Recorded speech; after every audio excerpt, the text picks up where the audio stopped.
Craving your next action-packed adventure? Audible delivers thrills of every kind on your command, like Project Hail Mary by Andy Weir, where a lone astronaut must save humanity from extinction, narrated with stunning intensity by Ray Porter. From electrifying suspense and daring quest to spine-tingling horror and romance in far-off realms, unleash your adventurous side with gripping titles that'll keep you guessing.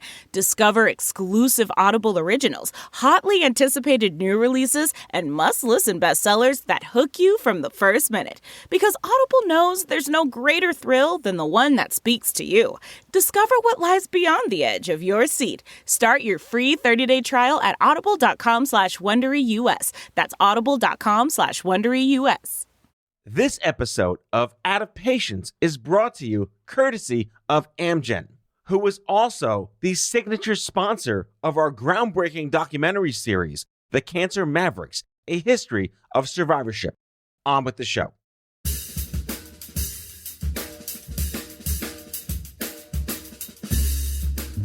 I mean, no one plans to get sick, and yet, here we are.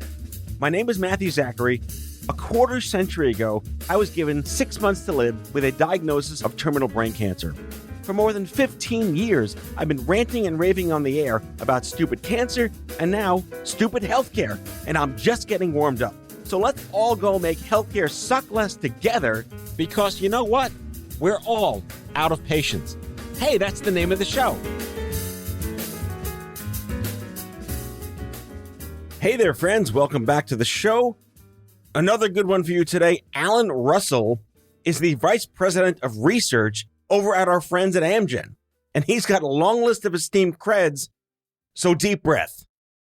He is the Highmark Distinguished Career Professor in the Department of Chemical Engineering and the Director of the Disruptive Health Technology Institute at Carnegie Mellon University.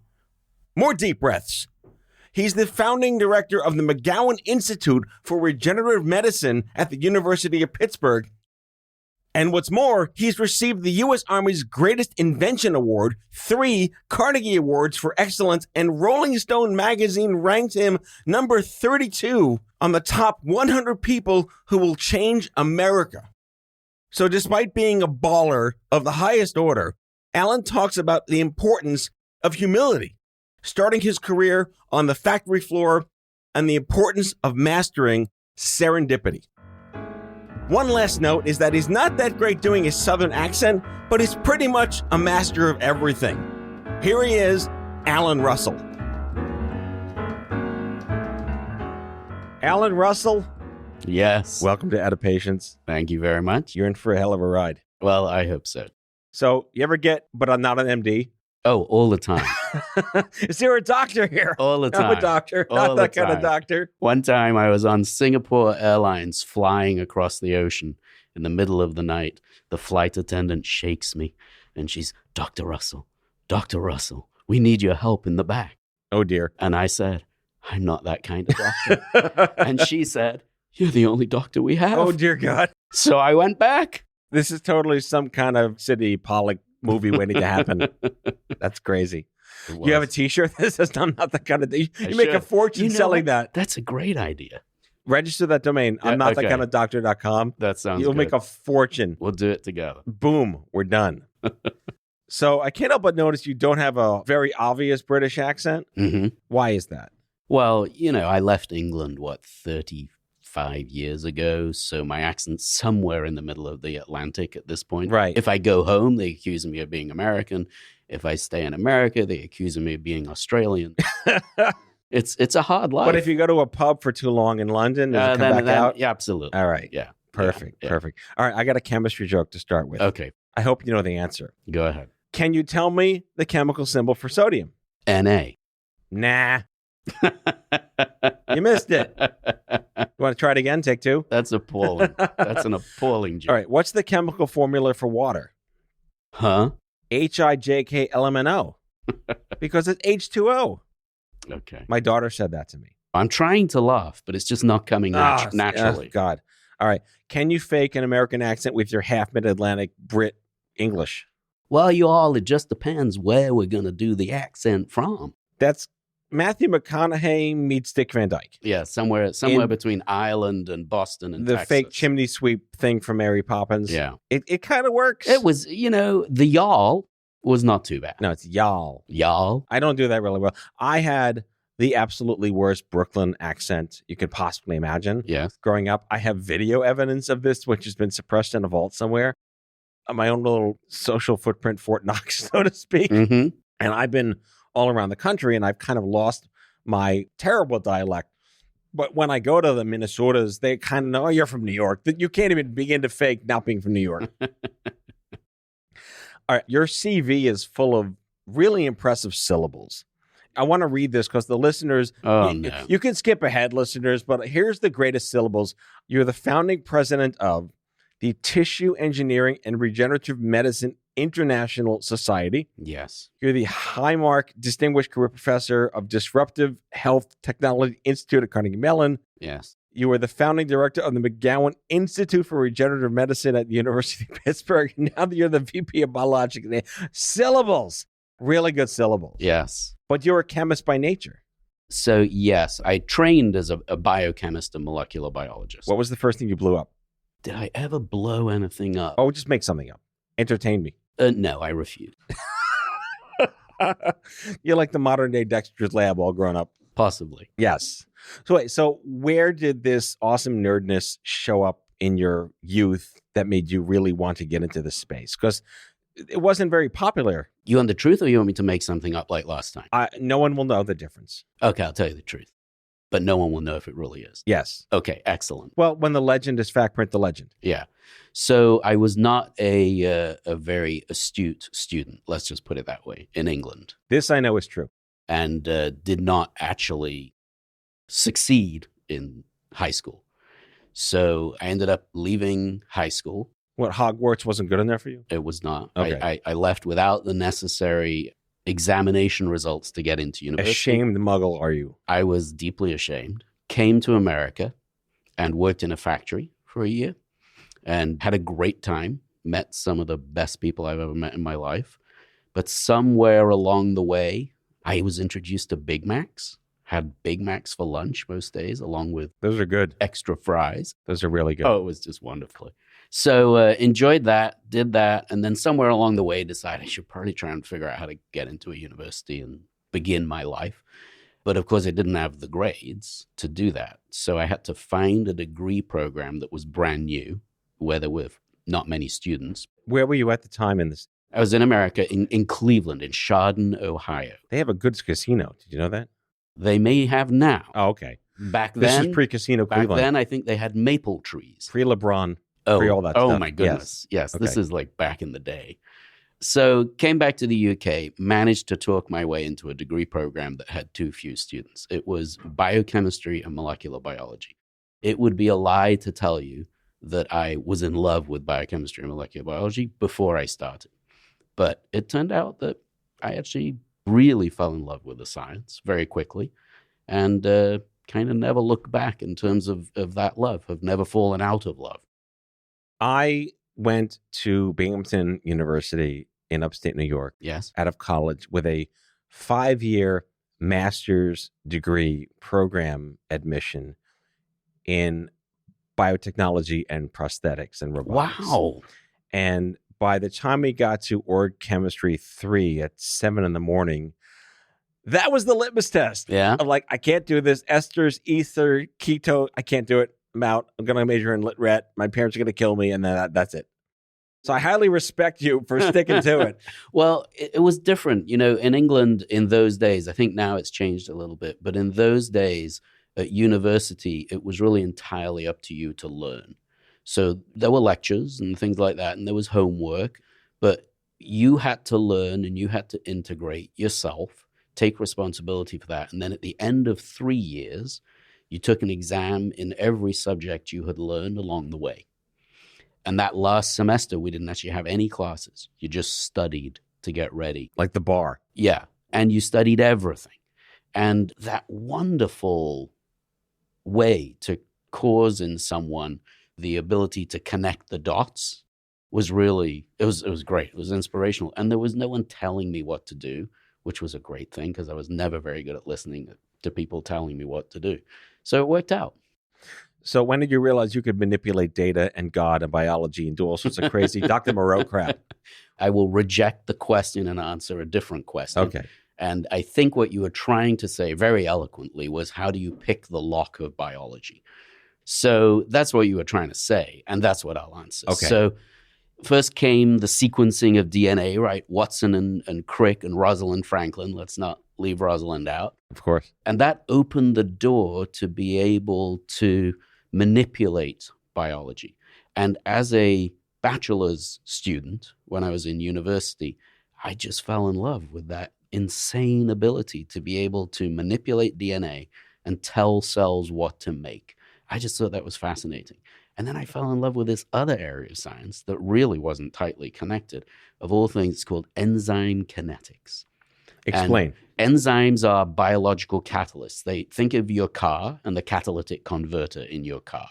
It takes toxic stuff, because there was no electric cars back then, and cleans it up in an instant and spits out less toxic stuff. You still wouldn't want to stick your nose in the exhaust pipe. We know that. Yes. But it's better than without the Of catalytic converter, right? Less worse. So biology runs with catalysts.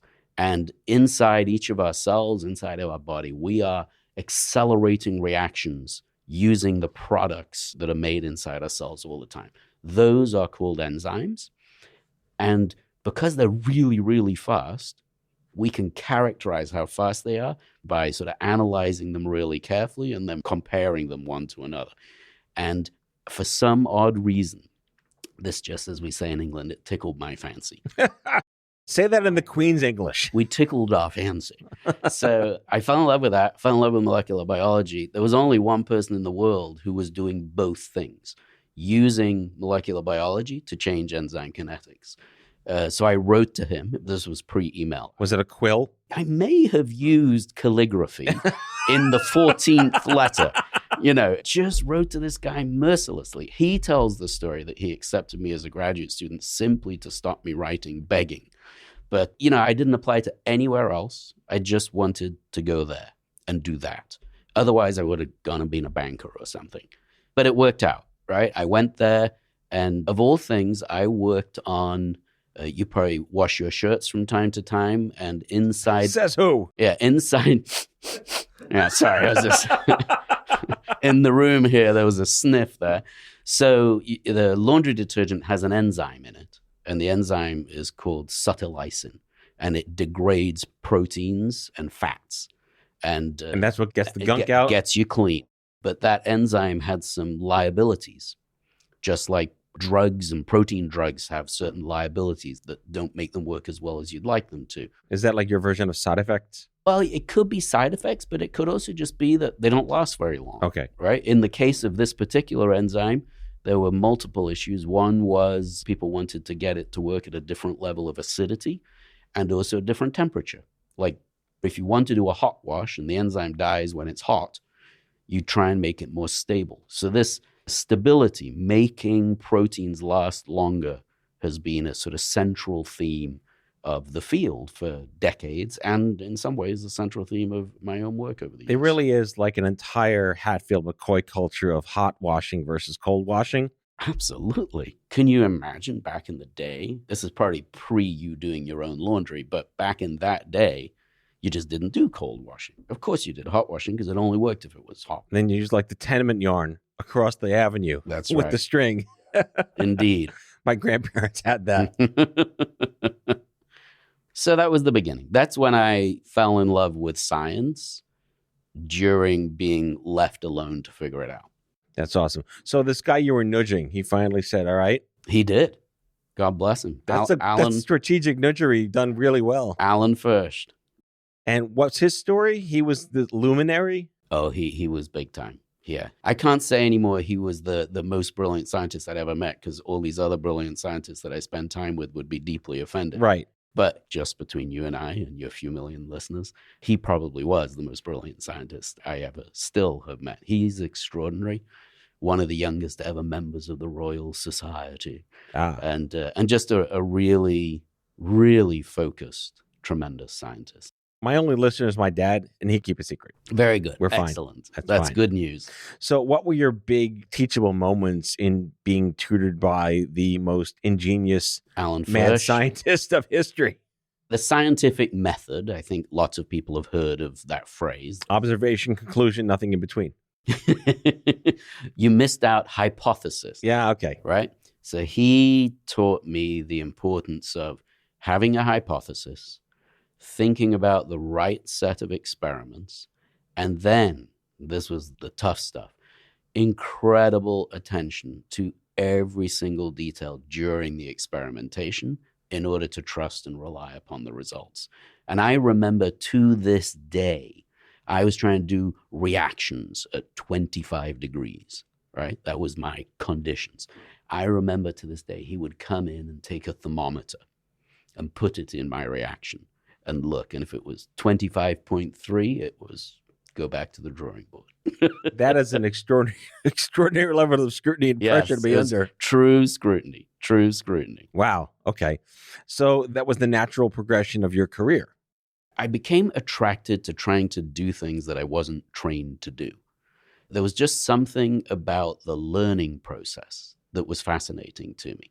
And so as I went through my career, I would come across emerging fields and I would just fall in love with them. I would just think, that's really hard. I can't imagine how to do it. And people would say, you'll never be able to do that. And every time someone said, you'll never be able to do that, I'm just like, okay, we're going to do that. That's my favorite thing in the world is never tell someone they can't do something. Yeah. Or always tell someone they can't do something. Yeah. Just don't you dare take away my hope. I feel like that was like taking away hope. And so when someone tries to take away my hope, I'm just like, you know what? I'm going to do it. So I've sometimes called this mastering serendipity, right? And it's my father's word, his memoir that he wrote about his own life. He talked about mastering serendipity. So what is it?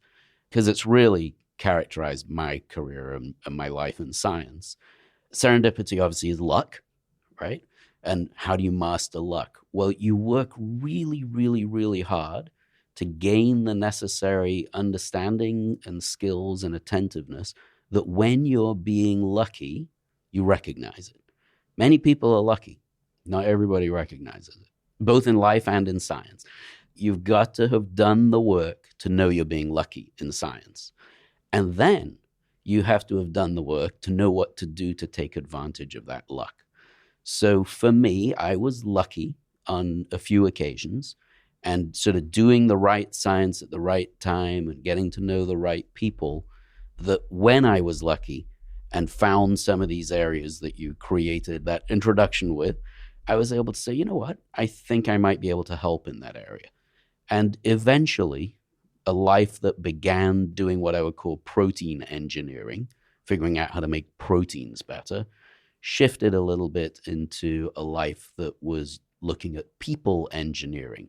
As a scientist, the longer you go, you end up doing your science through other people's hands. You have to inspire other people to do great work, and that becomes most of what you do. So it's quite a while since I was actually in a laboratory doing science myself. We're going to take a quick break, and we'll be right back with Alan Russell, not MD, but PhD. Splendid.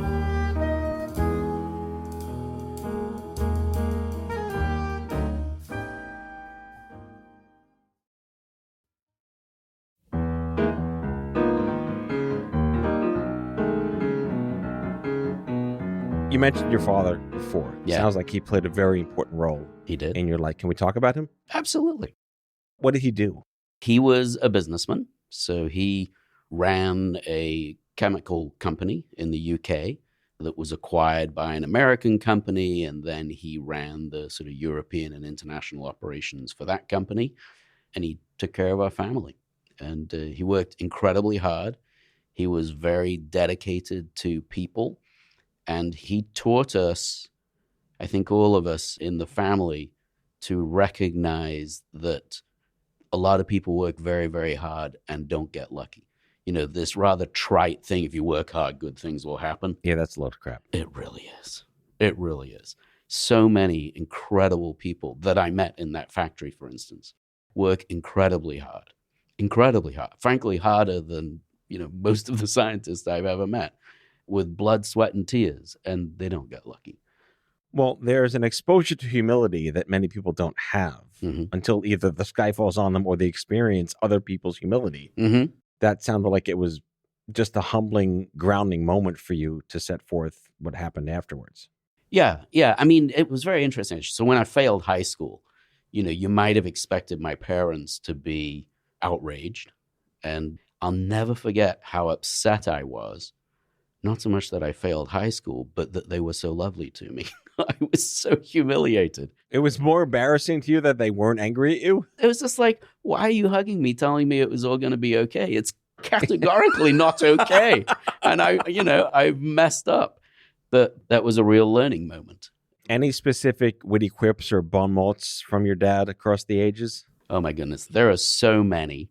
And he was the person that taught me to love mountains, probably figuratively and literally. We used to go hiking up mountains together. Wow. I remember once in the Italian Dolomites, which are sort of related to the Alps. They're like mini Alps, right? We had gone on a long walk and we were climbing up this cliff. And we get halfway up the cliff and we realized probably can't get the rest of the way up and probably can't get the rest of the way down. Oh, dear. Right? And we're there hanging on. I remember very well hanging on. And he looks up at me. I was above him. And he looks up at me and he says, don't worry.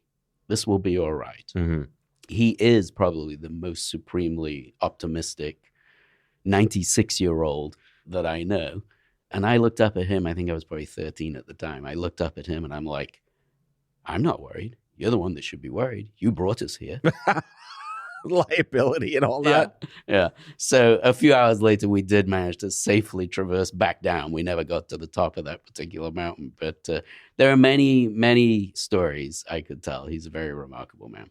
So let's get into the nitty gritty of what you do now. So once you got the dopamine hit of manipulating biology for good in the world, what fascinated you the most about prospects over the course of the next 10 or 15 years of your career? So I think I went through three major phases. One was the phase we just talked about, which was protein engineering, doing my own stuff in my own lab. And that was great. It was exciting. And of all things, I focused on chemical weapons and science to defeat chemical weapons and did a lot of work in that space. Well, you can't just say that and move on to something else. It was serendipity. I mastered serendipity. I already explained it to you. I'm sorry. I worked on the anti-weapons of mass destruction campaign. Let's not understate that. So what we did, it's actually kind of interesting, right? So literally, I went to a seminar and I saw this scientist talk about an enzyme. We talked about that before, the biological catalyst. Some bacteria had a biological catalyst that degrades chemical weapons. Wow. Which I thought was really interesting. Like, why? And it turned out it's one of the fastest enzymes there is. So like your catalytic converter, within a few seconds, it's fast enough to degrade nerve agents, the most toxic chemicals known. And I just thought, that's really interesting. How are you going to use it? And this scientist sort of said, well, unfortunately, it doesn't last very long. Once you purify it, it only lasts for a day. So you really can't use it very much. And I'm like, well, that sounds interesting. We should make it last for a month or a year or 10 years. So over a long period of time, that's what we did. That's incredible. And it works and does interesting things. So I did that for a while. Wait, so if you tell me any more, do you have to kill me? No, not at all. I let the nerve agent do that. No, just What's kidding. that over there? Just kidding. We are in a sealed little hyperbaric radio station. Take a deep breath, Matt. Take a deep breath. Okay, that's good. That was your last. Yeah. Okay, so wait. Can you do like the Dr. Evil Picky for me? No, definitely not. Jumping back into science, when I was doing that, I was working with trying to figure out how to take those enzymes and make them robust, industrialize them. And that manipulation of biology to make it strong and powerful. A friend of mine, his name was Peter Johnson, came to me and he said, biomaterials and making them strong are really important in this new field. It's called tissue engineering. And honest to God, I said to him, what's that? And he explained to me that there were some incredible scientists Bob Langer and Jay Vacanti are the two people that really gave birth to the field. And they were working on trying to figure out how to take biomaterials, those things that I'd been working on, fill them with cells, and then culture them to make what we might call neo-organs, right? New mini organ-like tissue, and then put that into the body and see if we could heal the body that way. It's called tissue engineering. Later, we called it regenerative medicine. Is that like where they grow skin for grafts Exactly. kind of stuff? That's exactly the kind Wow. of work. Yes. So That's something people can put their finger on. They really understand that science can do this now. Yes. You can grow human skin in a lab for grafts. Yes. Well, what was interesting to me is it wasn't just skin. It was all sorts of different organs. Wait, tell me more. I want to know what organs you can build in a lab. Oh, nowadays, Yeah. livers, hearts. Now the science has advanced that really there isn't a ceiling. There is no ceiling to what can be achieved. One has to separate. I often like to talk about separating hype and hope. So that particular field of regenerative medicine, there's a lot of hype, right? There are a lot of, probably because there's a lot of hope, there's a lot of need for this kind of science, right? Well, the potential at scale is tremendous. It's tremendous. It's fantastic. It's exciting. It's inspiring. And as a scientist, the problem you're trying to solve has to inspire you, right? So this was a body of science that was really key. So this was really the first time I learned the importance of team. This is a complicated thing. If you're going to try and learn how to, grow a heart, a functioning, beating heart, one person doesn't do that. 50 people don't do it. It's the work of, hundreds of people all over the world, talking to each other, collaborating with each other, and finding opportunities to do that in a safe space, right? So I did that for about a decade, still working with my own science, but helping to orchestrate the science of others in this other space. So, was this through and beyond the Human Genome Project's impact as well? Yeah. So Human Genome Project was early on in my career, I think, is when they sequenced the human genome. And I thought it was fascinating, but I always remember someone very wise saying to me, this is truly incredible. It's like they just published the telephone, back in the old days when there was a telephone book. Well, the phone book, yeah. The phone book, right? The white pages. Yes, exactly. The white pages. So someone said to me, it's like publishing the white pages, everyone's telephone number. And he looked at me and he said, but you know what? What we really need to do is find out who's living with who. Right. And to this day, we're still working on that part, right? That's a different topic. So we're here in this massive dawn and age of where there used to be 3 approved drugs a year for cancer, rare disease, whatever. Now there's like 30 grillion waiting to be approved or approved. Things are moving at light speed right now. Yeah. What are your thoughts? Yeah. So how does it all come together? So I think when you think about cancer, first of all, growing up, most of us think of cancer as a disease. Right. I have cancer, right? And it's one of those diagnoses that there are some diagnoses when you go to the doctor you don't want to hear. And the word strikes fear in your heart, and you go back home and you start Googling. And all of a sudden, once you start self-educating, and that's key, once you start self-educating, you understand it's not a disease. Right. It's probably thousands of different diseases. Yep. So the next question that a patient has, and I think it's critical to look at this through the eyes of a patient, someone who's actually dealing with it today, right, is, well, okay, I have that particular disease. What can be done for me, and how does it work, and when's it going to happen? Right. And of course, science is non-predictable. We have to do experiments to figure out what actually works and what doesn't, and that does take time, a frustrating amount of time. Yes. But it all begins, in terms of finding a drug that will do something to help, it all begins with first finding what to target, right? So science has moved so far that we're actually really good. If you think of an arrow and a quiver, right? You're pulling out an arrow and pulling back your bow and you're looking for the target that you're going to shoot, right? Which I believe should be a physical haystack versus something else. But anyway, we're going to shoot that arrow. You have to find the target. You can have the best arrows in the world. If you don't know the right target to hit, right, it doesn't really matter, does it? So that's where genetics and DNA and all of that stuff really come in, because the powerful ability to have that index of everything in our body and try and understand those pathways and decode, as it were, Right. the code of human life, unpick the lock, right? That's how do you find the target. And in the science of figuring out how to defeat cancer, we have thousands of people, thousands of scientists working to do just that, to figure out what's the best target, looking at tumors, figuring out what at the molecular level is on their surface that we could use as a handle, right? And here's the beauty of science. And we talked before about being told, you'll never be able to do that, right?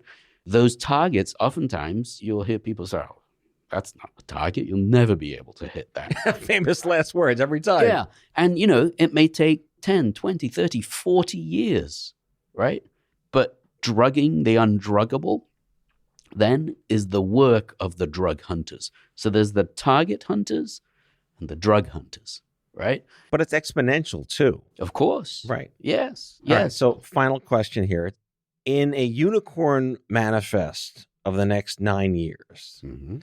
are we going to be at a point, if it is truly Moore's law Mhm. of genetics, will we have the Star Trek tricorder one day that will instantly target your DNA on the N of 1 level based on your DNA and know Yeah. exactly the right thing to give you to make it go away? Yeah. So we all hope so, Right. right? Why 9 years? Why not 5 years? Right. But let's put this in perspective that I think is different than just a simple length of time, right? I think that our children's children will be the beneficiaries of so much of this science, right? This is not easy. Defeating cancer is not easy. Cancer spent billions of years figuring out how to defeat us, Mm-hmm. right? People don't even know that. It's Yeah. been around since the dawn of Of evolution. course, of course. So it's really not very surprising that it might take us a few decades Right. to figure out how to fight back. It's actually extraordinary. The passion of the scientists in our industry, in the biotechnology industry, is unbelievable. And to see what they've done, not just with cancer, with COVID. If you close your eyes for a moment and think back to the month after COVID was announced as a thing and we're all in lockdown, and people are like, what happens now? Right. Well, what happened now is that passionate scientists who've spent their entire careers getting ready recognize that this is one of those moments to master serendipity and figure out how to do it, right? The same thing is occurring every single day in laboratories around the world focused on cancer, not broadly, but specific cancers, specific targets. The drug hunters are working really hard. Will it happen tomorrow? No. Will it happen in 5 or 10 years? I don't know. There will be huge advances. There always are. Every single year, someone says, we've just done something that was impossible. Right. And we've done it. And it was a beautiful marriage between the target hunters and the drug hunters. And they got together and they did it. They nailed the target. They hit the center of the target, right? And every now and again, of course, we hit the target perhaps less accurately, Right. right? That's just the nature of things. But I believe our children's children will walk into doctors' offices and hear the word cancer and not be filled with fear. I really believe that. And it's the work of the people that I'm humbled to work with, today, and people like them around the world that will lead to that. Back in the day, if you went to the doctor and said, sorry, I got strep throat, could have been devastating, a devastating thing to hear. And then along came antibiotics, and now it's just, hey, you got strep throat, here you go. Take your Z-Pack. It's a nice positive allegory to lend. And just to wrap up again, Yeah. maybe the moral arc bends toward justice, but the science arc always winds up doing the impossible. Yes, that's right. Alan Russell, PhD, could not save Wesley Snipes on Passenger 57. Vice President of Biologics at Amgen, it's a pleasure to meet you, to know you, and to have you on the show. Thanks so much. That's all for now. If you like the show, be sure to subscribe, leave a review on Apple Podcasts, follow us on social, and tell all your friends to listen. Tell us what you'd like Matthew to cover in his next episode by leaving a message for us at 855-AUDIO-66, and we might just use it in a future show. Out of Patients is a product of Offscript Health. We are a healthcare engagement company built for patients and caregivers by patients and caregivers. Our executive producers are Matthew Zachary and Andrew McDowell. Our senior producer is Betsy Shepard. Our host is Matthew Zachary. It is recorded, mixed, and edited by Betsy Shepard. For advertising and media inquiries, email media@offscript.com. That's media@offscript.com. For more information, visit offscript.com.